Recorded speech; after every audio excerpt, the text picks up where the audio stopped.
Hi guys, Chinna Chinna Aasai, നമ്മുടെ ഇന്ദ്രൻ സേട്ടൻ, മധുബാല എന്നിവർ കേന്ദ്ര കഥാപാത്രങ്ങളായിട്ട് പുറത്തിറങ്ങിയ ചിത്രം.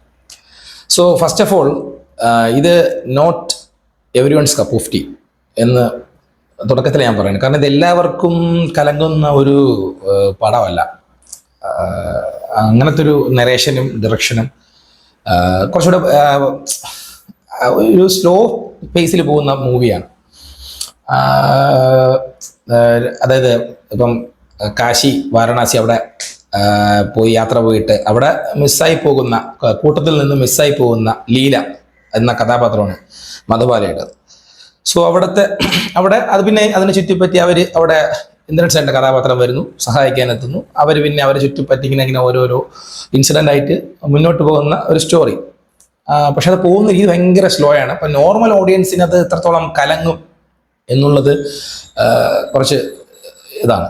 ബാക്കി പടം ആദ്യത്തെ കുറച്ച് ടൈം നമുക്ക് ഒരു ഇന്നാവാൻ പറ്റാത്ത പോലെയൊക്കെ എനിക്ക് തോന്നി. കുറച്ച് സീൻസൊക്കെ കുറച്ച് ആ ഒരു പടത്തിലേക്ക് ഇന്നാവാൻ കുറച്ച് ടൈം എടുത്തു.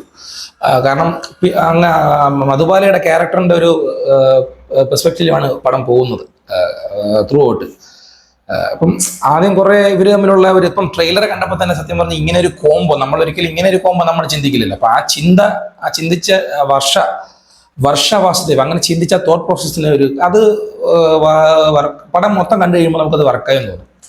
പടം മൊത്തം കണ്ടു കഴിയുമ്പോൾ നമുക്ക്, കാരണം ഇന്ദ്രൻ സൈഡിനും മധുബാല എന്ന് പറയുമ്പോൾ നമ്മൾ അങ്ങനെ ഒരിക്കലും നമ്മൾ ചിന്തിക്കാത്തൊരു കോംബോയാണ്. അത് അതിനെക്കുറിച്ച് പറയുന്നുമുണ്ട്, പൊതുവെ എല്ലാവരും അതിനെക്കുറിച്ച് പറയുന്നത്. പക്ഷെ പടത്തിൽ ആദ്യം കുറെ അവരുടെ ആ കോംബോ ഇങ്ങനെയൊക്കെ വർക്കായി വരാനൊക്കെ നമുക്ക് കുറച്ച് ടൈം എടുക്കുമെങ്കിലും പിന്നീട് പടം ത്രൂ ഔട്ട് പടം പോകുന്നൊരു ഒഴുക്ക് നല്ല രസമുണ്ട്. അത് അങ്ങനത്തെ രീതിയിൽ കണ്ടു കഴിഞ്ഞാൽ ഓക്കെയാണ്. അല്ലാത്ത പക്ഷം നമുക്ക് ഭയങ്കര ബോറായിട്ട് തോന്നാം.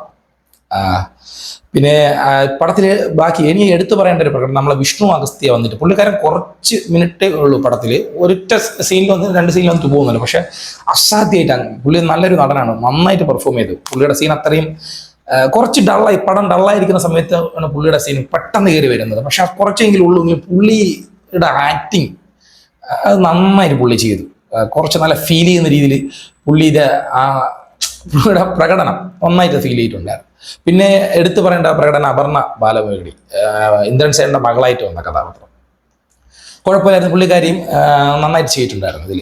പിന്നെ എനിക്ക് കുറച്ച് ബോറായിട്ടൊക്കെ തോന്നിയ സീൻസൊക്കെ വന്നിട്ട് നമ്മുടെ തമിഴിലെ ഒരു രണ്ടു മൂന്ന് ആക്ടേഴ്സ് ഉണ്ടായിരുന്നു. തമ്പി രാമയ്യ ആൻഡ് കാലി വെങ്കട്ട് എന്നൊക്കെ പറഞ്ഞിട്ട് നമ്മുടെ ജാഫർ സാദിഖ് ഇവരൊക്കെ ഉണ്ടായിരുന്നു. അതിലെ തമ്പി രാമയ്യൻ പുള്ളിയുടെ കഥാപാത്രം വേണമായിരുന്നു എന്നൊക്കെ തോന്നി. അത് കുറച്ച് കോമഡിക്ക് വേണ്ടി കയറ്റിയത് പോലെയൊക്കെ ഫീൽ ചെയ്തു. അവരുടെ പ്രകടനങ്ങളൊന്നും കുഴപ്പമില്ല, നമ്മൾ ടിപ്പിക്കലി അവരൊക്കെ എക്സ്പീരിയൻസ്ഡ് ആയ ആക്ടേഴ്സാണ്, അവരൊക്കെ കൊടുക്കുന്ന റോളുകൾ അവർ നന്നായിട്ട് ചെയ്യും. പക്ഷെ അത് ഇതിനോട് യോജിക്കുന്നുണ്ടോ എന്നുള്ളത് ചിന്തിച്ചു നോക്കി.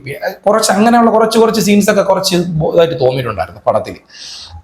ത്രൂ ഔട്ട് പടം നമുക്കൊരു ബുക്ക് വായിച്ച ഫീൽ പോലെ തോന്നും. നമ്മളൊരു ഒരു നോവൽ വായിക്കുമ്പോൾ ഒരു ലീല എന്ന് പറയുന്ന കഥാപാത്രം ഇങ്ങനെ അതുപോലൊരു ഫീൽ, അങ്ങനെ ഒരു സ്ലോ ഫേസിൽ പോകുന്ന പടമാണ്. മ്യൂസിക് എടുത്ത് പറയേണ്ട ഒന്നാണ് സത്യം പറഞ്ഞാൽ ഗോവിന്ദ് വസന്ത.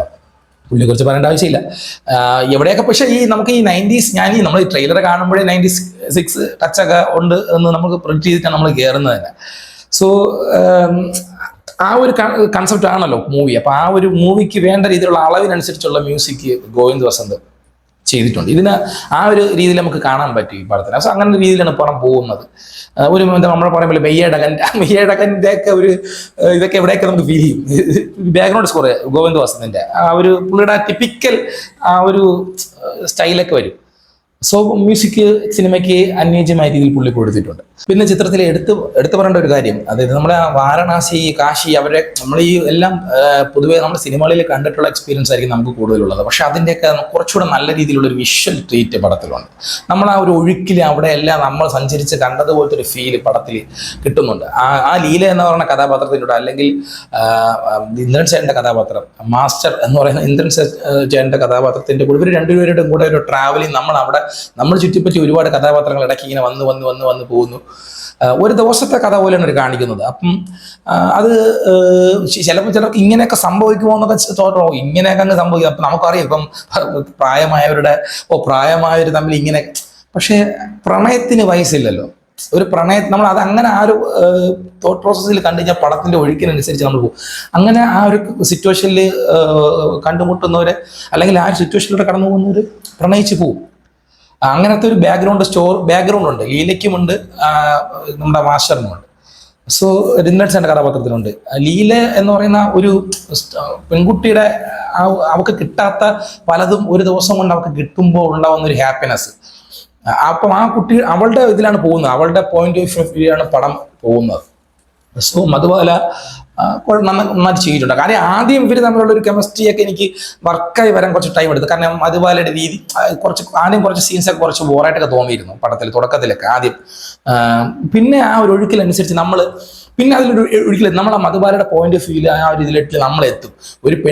ഒരു പെണ്ണ് അവളുടെ ചിന്താഗതി, അവൾക്ക് കിട്ടാത്തത് അവൾക്ക് കിട്ടുമ്പോൾ ഉണ്ടാകുന്ന അവൾക്ക് കിട്ടുന്നൊരു ഫീലിങ്സ്, നമ്മൾ ആ ഒരു ഇതിൽ നമ്മൾ ചിന്തിക്കും. ഇത് കലങ്ങുന്നവർക്ക് കലങ്ങാത്തവർക്ക് ബോറായിട്ട് തോന്നും. അങ്ങനത്തെ ഒരു ഇതാണ് ഈ പടത്തിൽ എനിക്ക് ഫീൽ ചെയ്തത്.